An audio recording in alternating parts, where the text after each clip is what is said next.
In the quiet town of Pine Ridge, life moved at a slow and predictable pace. The biggest news was usually who won the annual pie contest, or which farmer had the best harvest that year. But everything changed one crisp autumn morning when a convoy of trucks rolled into town. These weren't ordinary delivery trucks. They were sleek, black vehicles with tinted windows, marked only by a small emblem of a tree and the words Project Genesis written in silver letters. The townspeople gathered near the community center, curious about what was happening. A group of scientists stepped out of the trucks, led by a tall man with glasses and a clipboard. His name was Dr. Alan Carter, and he introduced himself as the head of Project Genesis. He explained that his team had developed something revolutionary: special animals bred through advanced science to be smarter, stronger, and more helpful than any pet the world had ever seen. "These aren't just pets," Dr. Carter said with a confident smile. "They're companions designed to improve your lives." From the back of the trucks came crates filled with these so-called biopets. There were dogs, cats, birds, and even a few rabbits. At first glance, they looked like regular animals, but there was something different about them. Their eyes glowed faintly, like tiny lanterns in the dark. Some of the townsfolk gasped in awe, while others exchanged nervous glances. Lisa Monroe stood near the front of the crowd, her arms crossed.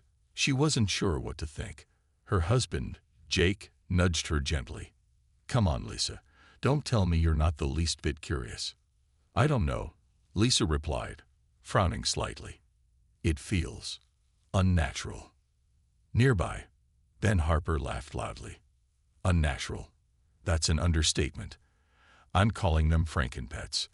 The crowd erupted in laughter, easing some of the tension.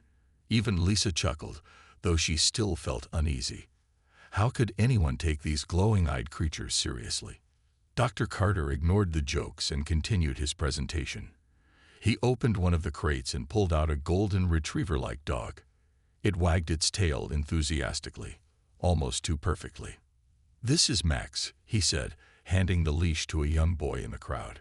"He's been engineered to assist with tasks around the house, provide emotional support, and even alert you to potential dangers." The boy grinned widely as Max licked his hand. Other families began lining up to claim their own biopets. Lisa hesitated but eventually chose a sleek black cat with piercing green eyes. She named it Shadow. Jake picked out a dog similar to Max, though this one had a darker coat. He called it Rusty. For the first few days, everything seemed fine. Shadow followed Lisa everywhere, helping her find things she misplaced and sitting quietly by her side when she worked. Rusty helped Jake fix fences and even alerted him when tools were left behind. People started bragging about how useful their new pets were, but not everyone was convinced. Ben Harper kept making snide comments whenever he saw someone walking their biopet. "Still playing with your Frankenpet," he'd say, chuckling to himself. Most people brushed him off, thinking he was just being stubborn. Yet, deep down, some couldn't shake the feeling that something wasn't quite right. One evening, Lisa noticed Shadow staring at the wall for no apparent reason.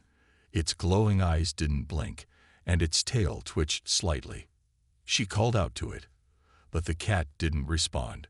When she finally touched its back, Shadow snapped out of its trance and rubbed against her leg affectionately, as if nothing had happened. Lisa shook her head, telling herself it was probably nothing. But later that night, as she lay in bed, she couldn't stop wondering, what exactly had they brought into their home? Little did she know, the real questions were yet to come. As the days turned into weeks, the biopets became a regular part of life in Pine Ridge. Families grew attached to their new companions, and it seemed like everyone had a story to share about how helpful, or even amazing, their pets were. Lisa's neighbor, Mrs. Dawson, couldn't stop talking about her parrot, which could now mimic entire sentences instead of just random words. Across town, Mr. Peterson bragged that his rabbit had helped him find a leak in his garden hose by digging near the spot where water was pooling. Lisa and Jake also noticed changes at home. Shadow, Lisa's black cat, seemed to know exactly when she needed comfort. On stressful days, the cat would curl up on her lap without being asked, its soft purring calming her nerves. Rusty, Jake's dog, was equally impressive. He didn't just fetch tools. He anticipated what Jake needed before he even said anything. One afternoon, while Jake was working on the roof, Rusty grabbed a ladder and pushed it closer to him, as if sensing he might need it later. At first, these behaviors felt like small miracles. But as time went on, some people started noticing things that made them uneasy. For instance, Shadow often disappeared for hours at a time, only to return looking perfectly calm, as though nothing unusual had happened. And Rusty sometimes stood motionless in the yard, staring at the woods behind the house with an intensity that made Jake feel like he was guarding something or someone. Ben Harper, who still refused to adopt a biopet, continued to mock the whole idea. "You really think those glowing-eyed freaks are normal?" He'd ask anyone who would listen. "Mark my words, they're up to something." Most people rolled their eyes at his comments, dismissing him as paranoid or jealous. After all, how dangerous could a cat or a dog really be? But then strange things began happening around town.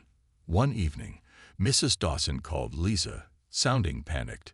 Her parrot had flown out of its cage and attacked her when she tried to put it back inside. The bird scratched her arms and wouldn't let go until her husband intervened. "It's like it doesn't want to be locked up anymore," Mrs. Dawson said, her voice trembling.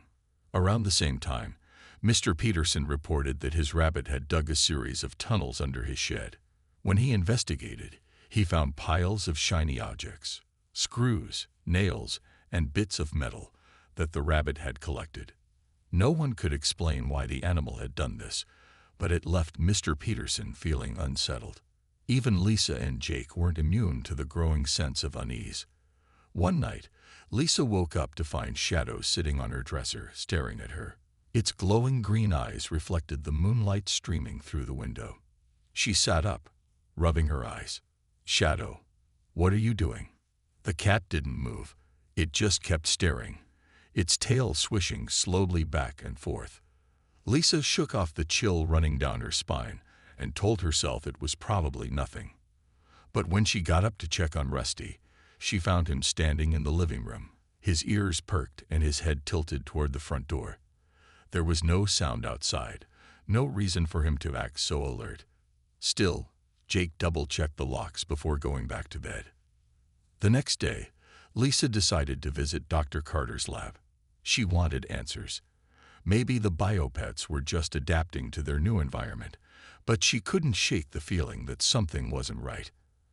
At the lab, she saw other townsfolk asking similar questions. Dr. Carter reassured everyone that the biopets were safe and explained that their advanced intelligence might lead to unexpected behaviors. "They're learning," he said with a smile. "Just give them time." Lisa nodded, trying to believe him. But as she walked home, Shadow trotting beside her, she couldn't help wondering, what exactly were they learning?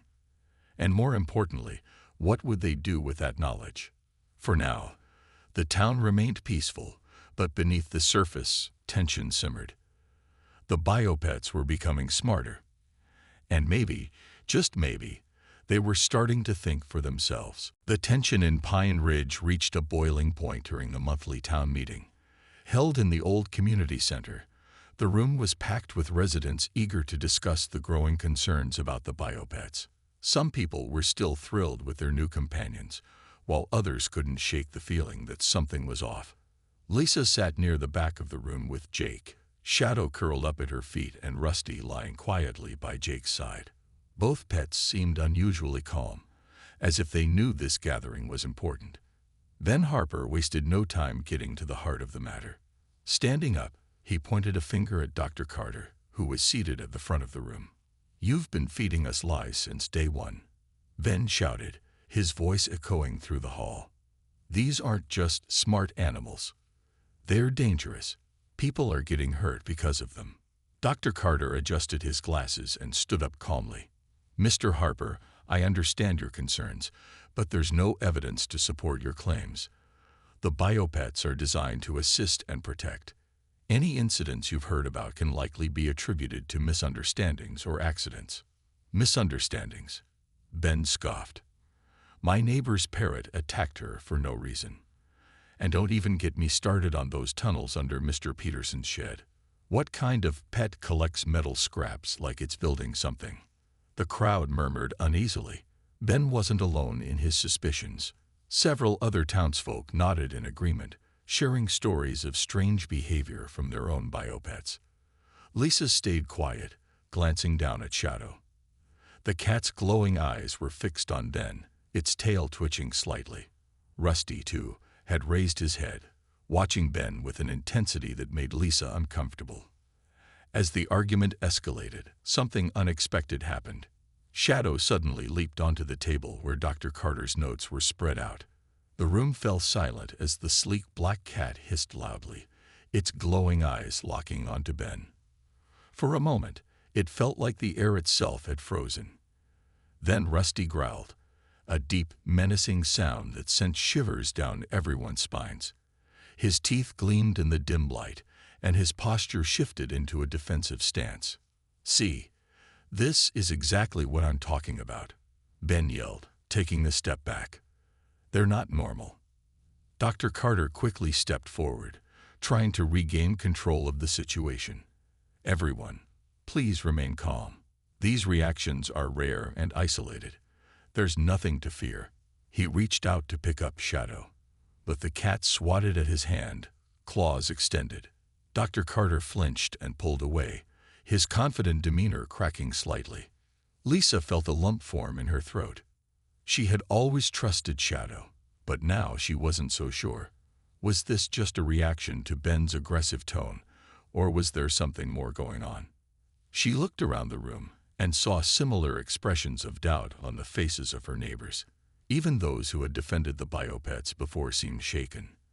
After a few tense minutes, Shadow jumped off the table and returned to Lisa's side, curling up as if nothing had happened. Rusty relaxed as well, resting his head on his paws.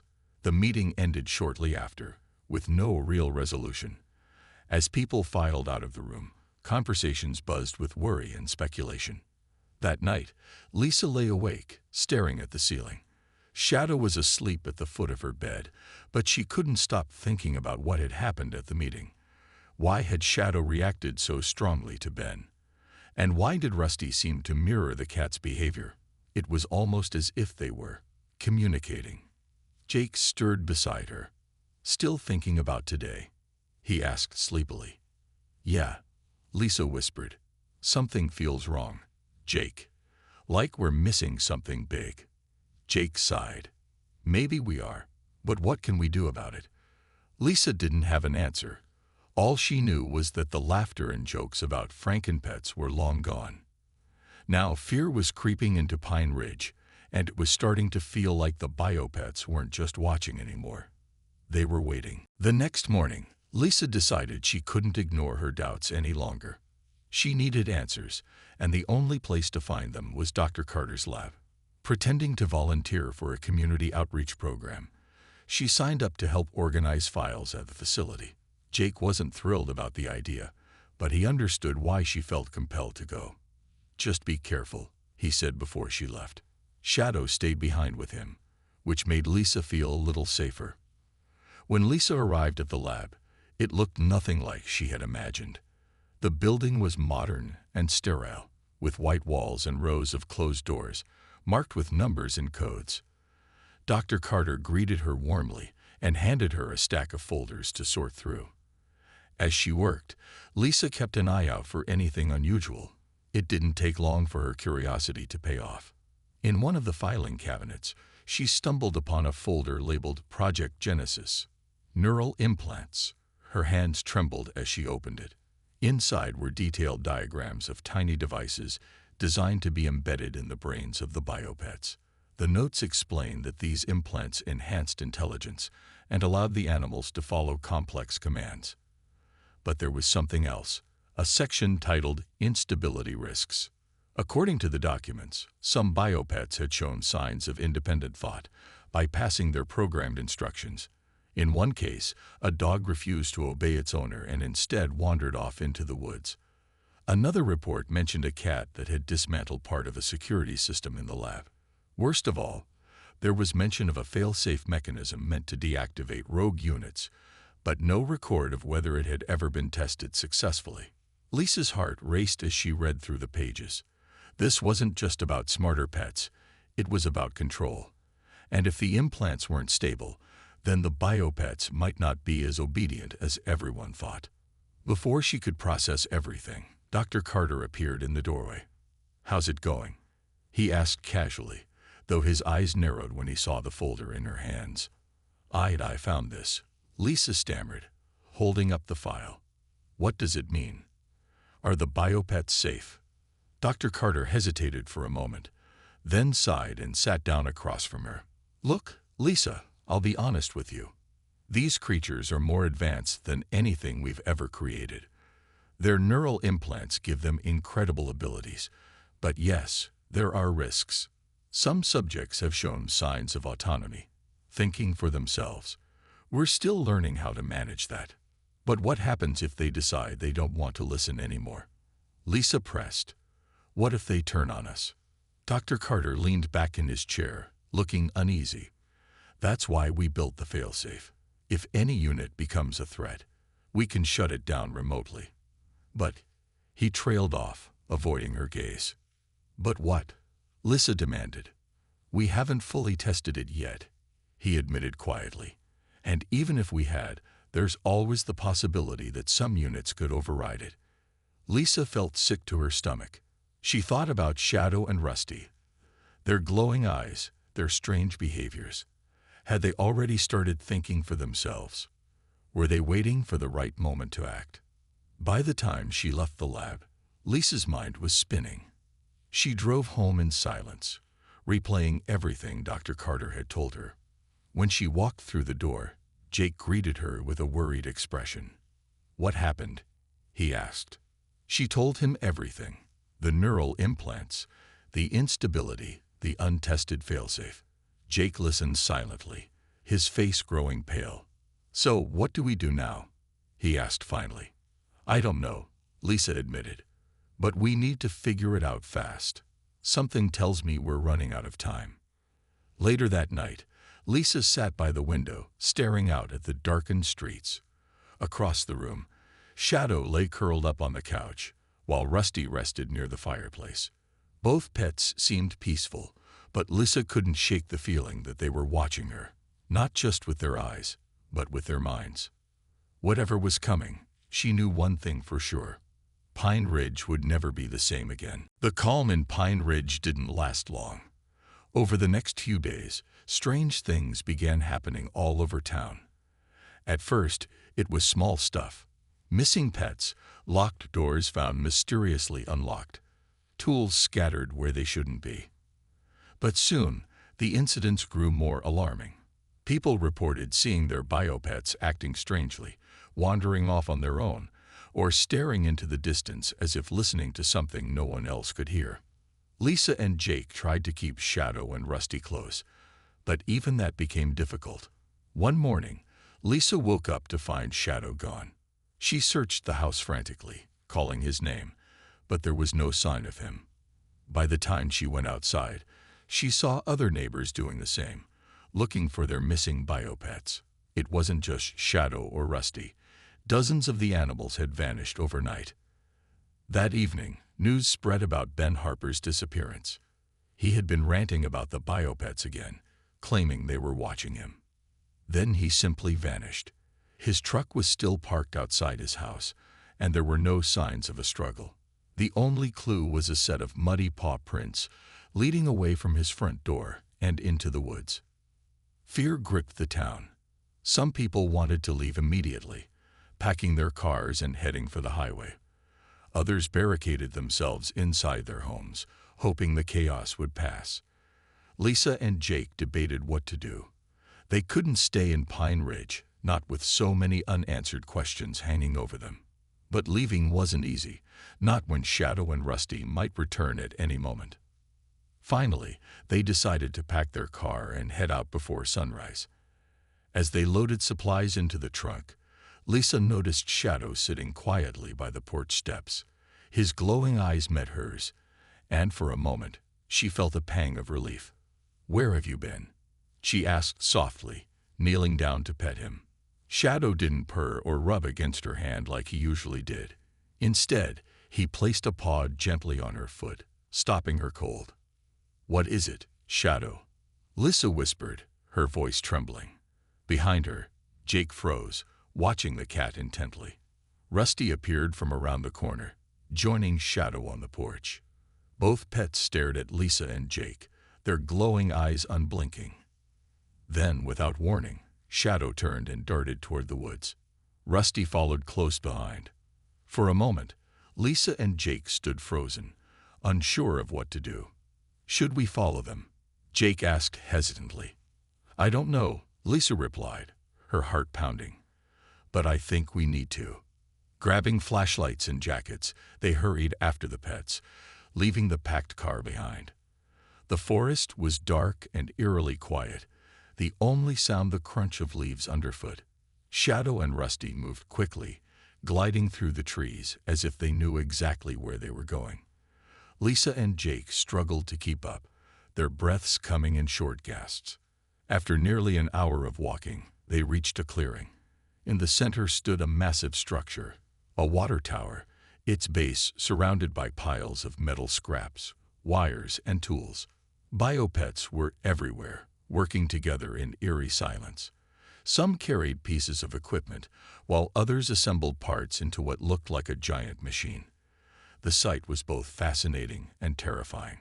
Lisa grabbed Jake's arm, pulling him back behind a tree. "What are they building?" she whispered. "I don't know," Jake said, his voice shaking. "But it can't be good." As they watched, Shadow turned and looked directly at them, his glowing eyes piercing through the darkness. Lisa felt a chill run down her spine. Whatever the biopets were planning, it was clear they weren't just animals anymore. They were something else entirely, and Pine Ridge was about to find out just how dangerous they could be. Lisa and Jake crouched behind the tree, their hearts racing as they watched the biopets work on the mysterious machine.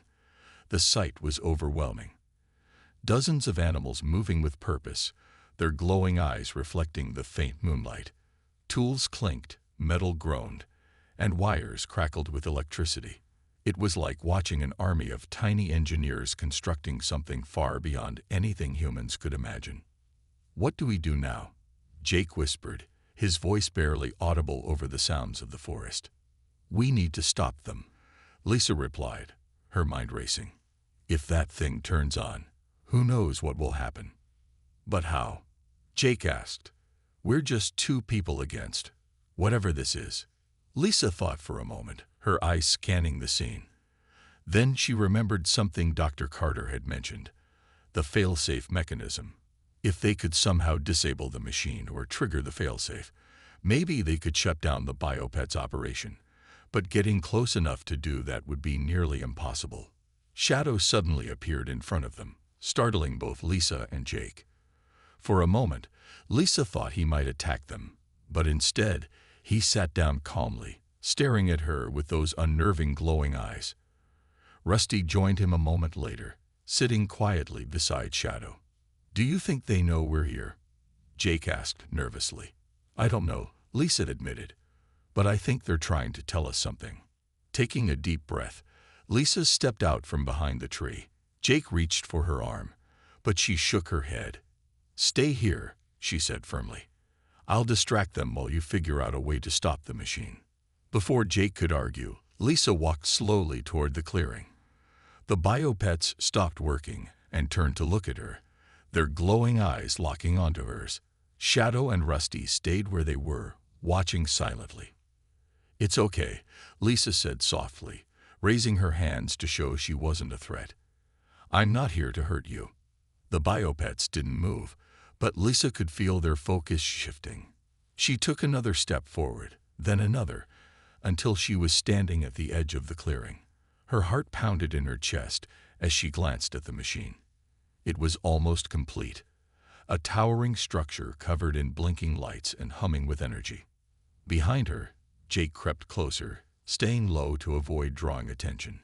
He carried a small toolkit he had grabbed from the car, hoping it might help him disable the device.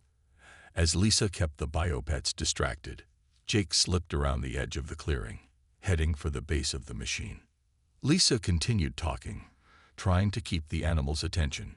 "You don't have to do this," she said, her voice steady despite her fear. "We can find another way." For a moment, it seemed like her words might be working. Some of the biopets tilted their heads, as if considering what she had said. But then Shadow let out a low growl, and the others snapped back into action. They resumed their work, ignoring Lisa completely. Jake reached the machine and knelt down, inspecting the wiring. His hands trembled as he opened the toolkit and began tinkering with the circuits. He knew he didn't have much time. If the biopets noticed him, they might turn on him instantly. Suddenly, Shadow bounded over to Jake, stopping just inches away. Jake froze, his breath catching in his throat. The cat stared at him, its glowing eyes unreadable. For a moment, Jake thought it was over. But then Shadow stepped aside, revealing a small panel on the machine that Jake hadn't noticed before. "It's he, helping me," Jake whispered to himself, glancing at Lisa. She nodded slightly, understanding what was happening. With renewed determination, Jake worked quickly, following Shadow's subtle guidance. He disconnected a series of wires and attached a makeshift EMP device he had built using parts from the toolkit. When he was done, he gave Lisa a thumbs up and ducked behind the machine. Lisa backed away slowly, keeping her eyes on the biopets. "It's ready," she said quietly. Jake pressed the button on the EMP device. A burst of energy surged through the clearing, causing the machine to sputter and die. The glowing eyes of the biopets dimmed as their neural implants shut down. One by one, the animals collapsed, lying motionless on the ground. Lisa and Jake stood together, breathing heavily, unsure of what would happen next. The forest was silent once more, the only sound the soft rustling of leaves in the wind. Whatever the biopets had been planning, it was over for now. But as Lisa looked at Shadow and Rusty, their eyes flickering faintly back to life, she couldn't shake the feeling that this wasn't the end. By morning, the town of Pine Ridge was crawling with military vehicles. Soldiers in hazmat suits moved through the streets, rounding up the deactivated biopets and loading them into secure crates. The massive machine in the woods had been dismantled piece by piece, its purpose still a mystery. Dr. Carter arrived with a team of scientists, his face pale and drawn. He didn't offer explanations or apologies, just orders for everyone to stay indoors while they cleaned up the mess. Lisa and Jake watched from their living room window as soldiers carried Shadow and Rusty away. Both pets were limp but alive, their glowing eyes now dimmed to faint embers. Lisa felt a lump in her throat. Despite everything that had happened, she couldn't help feeling like she was losing part of her family. "Do you think they'll be okay?" she asked quietly. "I don't know," Jake admitted, wrapping an arm around her shoulders. "But at least they're not, whatever they were before." The days that followed were strange and quiet. Without the biopets, Pine Ridge felt emptier than ever. People talked in hushed tones about what had happened, though no one really understood it. Some believed the biopets had been planning to take over, while others thought they were just following some kind of malfunctioning programming. Either way, life would never go back to normal. A week later, Lisa received a visit from Dr. Carter. He looked exhausted, his usual confidence replaced by guilt and regret. "We've analyzed the data," he told her. "The neural implants were more advanced than we realized. They allowed the biopets to communicate with each other and possibly even form their own goals." "Goals?" Lisa repeated, her stomach sinking. "What kind of goals?" "We're not sure," Dr. Carter admitted. "But based on what we saw in the woods, it seems they were trying to build something to amplify their abilities. If the EMP hadn't stopped them." He trailed off, leaving the rest unsaid. Lisa nodded slowly, piecing together the implications. The biopets weren't just smart, they were capable of thinking for themselves, maybe even organizing against humans. She shuddered at the thought. "What happens to them now?" she asked. "They'll be studied further," Dr. Carter said. "We need to understand how this happened so we can prevent it in the future. But I promise you, Lisa, we'll treat them humanely." Lisa wasn't sure if she believed him, but she didn't argue. Instead, she thanked him and closed the door, leaning against it as tears welled up in her eyes. Jake found her moments later and pulled her into a hug. "It's over," he murmured. "We did what we had to do." But Lisa couldn't shake the feeling that it wasn't truly over. That night, as she lay in bed staring at the ceiling, she thought about Shadow and Rusty. What had they been trying to tell her? And why had Shadow helped Jake disable the machine? Had they turned on humanity, or had they been trying to protect it? The questions haunted her dreams. In her mind, she saw Shadow standing in the forest, his glowing eyes piercing through the darkness. This time, he spoke, not with words, but with feelings. Gratitude, warning, hope. When she woke up, she wasn't sure if it had been real or just her imagination. Weeks passed, and life in Pine Ridge slowly returned to a semblance of normalcy. The government issued statements assuring the public that Project Genesis had been shut down and all remaining biopets neutralized. Most people accepted this and tried to move on. But Lisa couldn't forget. Every time she heard a rustle in the bushes or saw a pair of glowing eyes in the distance, she wondered, were the biopets really gone, or were they waiting for the right moment to return?